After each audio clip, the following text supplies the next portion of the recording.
Ռուսաստանում առաջիկայում սպասվող ընտրություններում Պուտինի ամենամեծ ուսուցիչը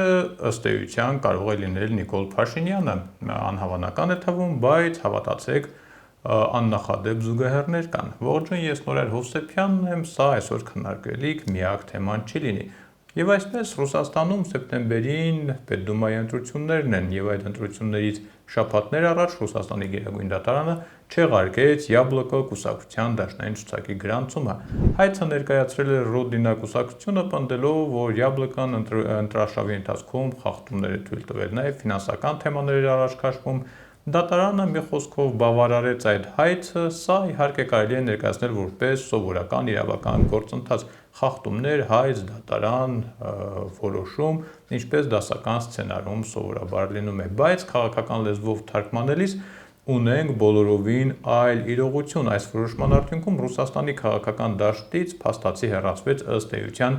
միակ կուսակցությունը, որը բացահայտ դեմ էր Ուկրաինայի դեմ պատերազմին եւ հանդես էր գալիս խաղաղ բանակցությունների ու կրակի դադարեցման օգտին։ Յաբլոկոն Պետդումայում падգամավորներ չունի, այն չէր պատրաստվում ու չէր էլ կարող իշխանությունը վերցնել Եդինայա Ռոսիայից, կուսակցությունը համակարգային սպառնալիք չէր Կրեմլի համար,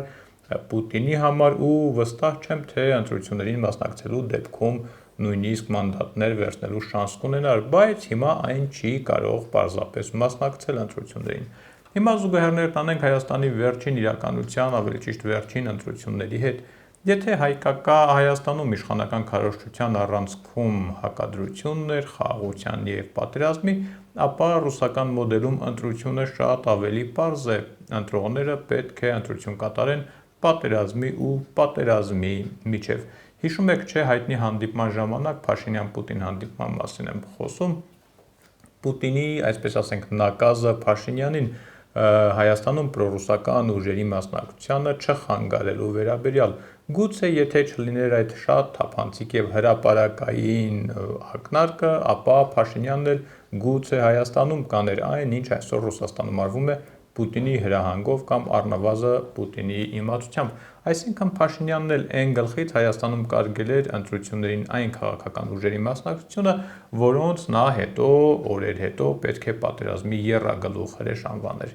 Պատմությունը գուցե չի սիրում, ունենք այն, ինչ արդեն եղել է, ու ի տարբերություն Ռուսաստանի, Հայաստանում իշխանության հակառակ կարծիք ունեցող քաղաքական ուժերը ամեն դեպքում ընտրություններին մասնակցեցին ու նրանցից երկուսն էլ մտան խորհրդարան, քիչ մնաց ասեի 3-ը։ Թվում է ամեն ինչ արդեն իսկ նախագծված է Ռուսաստանի կողմից անթաքույց աջակցվող եւ նույնքան անթաքույց էլ ռուսական կողմնորոշում ունեցող հայկական ընդդիմությունը ենթադրելի էր, որ ընտրություններից հետո էլ նույն գծում կմնա, դե իսկ իշխանական թևը, որքան էլ դիվերսիֆիկացման մասին խոսեն, ամեն դեպքում զգացվում է, որ ավելի շատ արևմտյան կողմնորոշումն են նախընտրում։ Այս ամենը թվում էր պարզ ու կանխատեսելի, բայց մեկ էլ հոп, սյուրպրիզ, խորհրդարանի մշտական հանձնաժողովների նախագահների ընտրության ժամանակ։ Եվ այսպես, որ քաղաքական ուժը, որ մշտական հանձնաժողովը ընտրեց։ Քաղաքացիական պայմանագիր խմբակցությունը ընտրում է Կրթության, Գիտության, Մշակույթի, Սպորտի եւ Սփյուռքի հարցերի մշտական հանձնաժողովը եւ Առողջապահության հարցերի մշտական հանձնաժողովը։ Տիկին Մանավազյան,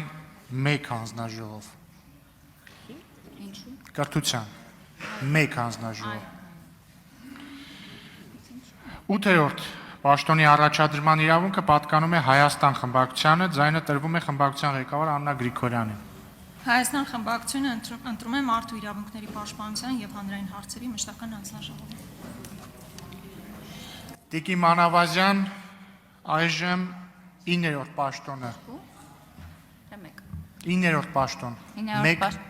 հանձնաժողով։ Քաղաքացիական պայմանագիր խմբակցությունը ընտրում է Առողջապահության հարցերի մշտական հանձնաժողով։ Շնորհակալություն։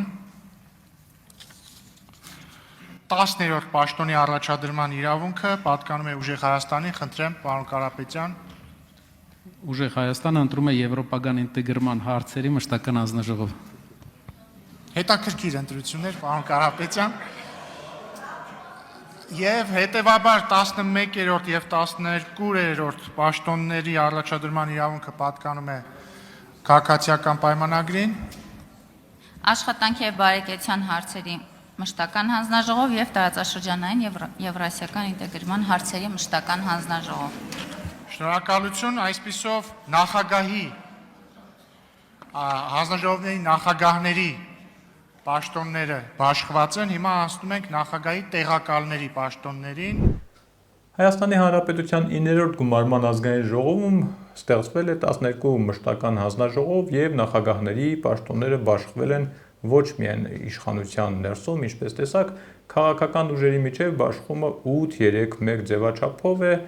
8 հանձնաժողով ղեկավարելու է իշխող քաղաքացիական պայմանագիրը, 3-ը ուժեղ Հայաստանը եւ մեկին նախագահությունն էլ բաժին է հասել Հայաստան դաշինքին, բայց այստեղ քանակից բացի նաև բովանդակությունն է հետաքրքիր, ես կասեի բավական հետաքրքիր։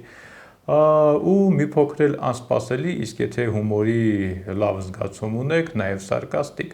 քաղաքացիական պայմանագիրը 8 հանձնաժողովների թվում ընտրեց նաև եվրասիական հարաբերություններով զբաղվող հանձնաժողովը, որը ըստ էության նաև ենթադրվում է պետք է Ռուսաստանի հետ հարաբերություններով զբաղվի։ Իսկ ուժեղ Հայաստանը իր 3 հնարավորություններից մեկը հատկացրեց եվրաինտեգրման հարցերով զբաղվող մշտական հանձնաժողովի նախագահի պաշտոնին։ Ավելացնենք, որ Ռոբերտ Քոչարյանի գլխավորած քաղաքական ուժը ներկայացնող Հայաստան դաշինքն էլ ընտրեց մարդու իրավունքների պաշտպանության եւ հանրային հարցերի հանձնաժողովը, չէ, կատակ չեմ անում ամենայն լրջությամբ։ Ըստ էության լուրջ են տրամադրված նաև Մոսկվայում Հայաստանին ճնշելու հարցում։ Տնտեսական ճնշումները կարծես կրիտիկական հետևանք չունեցան առնվազն այս փուլում ու նորից ուժեղացվում են քաղաքական թեմաները։ Եվ անխուսափելի առաջ է գալիս ՀԱՊԿ-ի թեման Ռուսաստանի արտգործնախարարի տեղակալ Միխայիլ Գալուզինն այս անգամ հանդես եկել հայտարարել է, որ Հայաստանի նկատմամբ ՀԱՊԿ կանոնադրությամբ նախատեսված սահմանափակումների հարցը կարող է քննարկվել կազմակերպության առաջիկա նիստում աշնանը։ Դրա հիմքում Հայաստանի ՀԱՊԿ-ին անդամավճարներ չվճարելու եւ կազմակերպության աշխատանքներին չմասնակցելու դիրքորոշումն է։ ՀԱՊԿ կանոնադրության 25-րդ հոդվածը նման դեպքերում նախատեսում է նաեւ կազմակերպության մարմիններում ձայնի իրավունքների կասեցում։ Այս պահին եղած տեղեկություններով որոշիչ նիստը կկայանա նոյեմբերի 11-ին, ինչ կորոշվի Հայաստանի հետ կապված հարցով դժվար է կանխատեսել, իսկապես դժվար է կանխատեսել։ Մի փոքր սպասենք ու գուշակելու փոխարեն միասին կարձանագրենք։ Մինչ այդ ամուր եղեք ու մի քիչ էլ զգույշ կհանդիպենք։